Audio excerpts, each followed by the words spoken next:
Well, we got his Purple Majesty Prince at number 4 on this fancy playlist, proving once again what an avant-garde artist he was, coming up with varying tempos, various sounding records. I mean, uh, some artists are real generic. All their songs sound similar, but with Prince, his songs just they sounded different. That was the refreshing thing about artists like Prince. You listen to artists like the Beatles, the Rolling Stones, Michael Jackson, Elvis, their songs just sound different, and they. Well, here's the deal about Batdance. At number 4 on this fancy playlist, July 30th, 1989, and I'm going to give you a condensed version of how this tune came about. Prince flew to London on a Concorde. It was January 1989. He met with the director, Tim Burton, director of Batman, the Batman movie in London. I believe it was Pinehurst Studios, Pinewood Studios. 35 minutes out of London, Prince went on the movie set.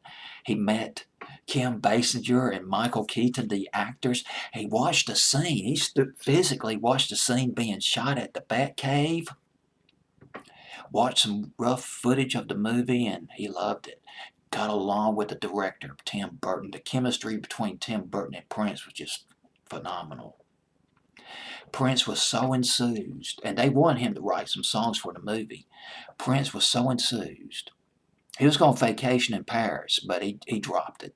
He went straight back to Minneapolis, Paisley Park, wrote some songs, recorded some songs for the movie.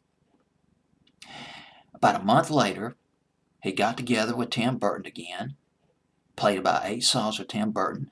Tim Burton passed on 3 songs, and he wanted Prince to write 2 additional tunes for the movie because earlier on, when they watched rough footage of the movie, there were about 3 or 4 places where they can put in a Prince record that was written in. Prince comes out with Batdance, which included dialogue from Michael Keaton and Kim Basinger.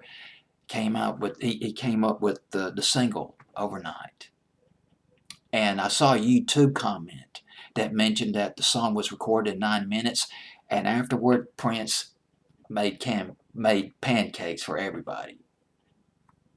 That was a cool tidbit right there.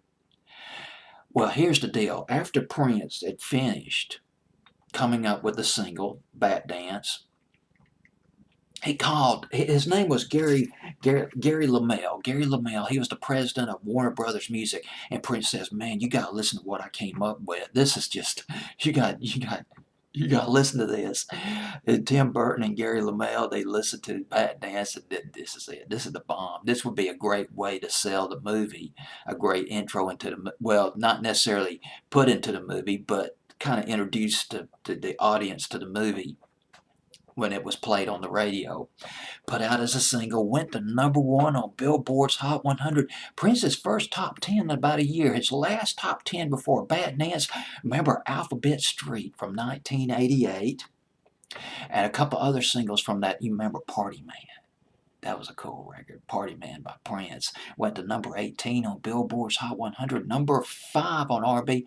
And does anybody remember? Very minor hit, but I remember it. I remember putting it on a fancy playlist at the time. The Arms of Orion with Sheena Easton. Did a song with Sheena Easton, Arms of Orion.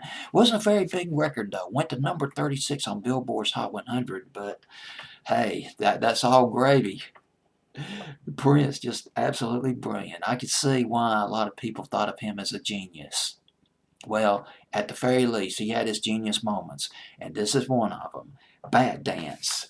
Number 1 on Billboard's Hot 100, number 4 on my fancy playlist, July 30th, 1989.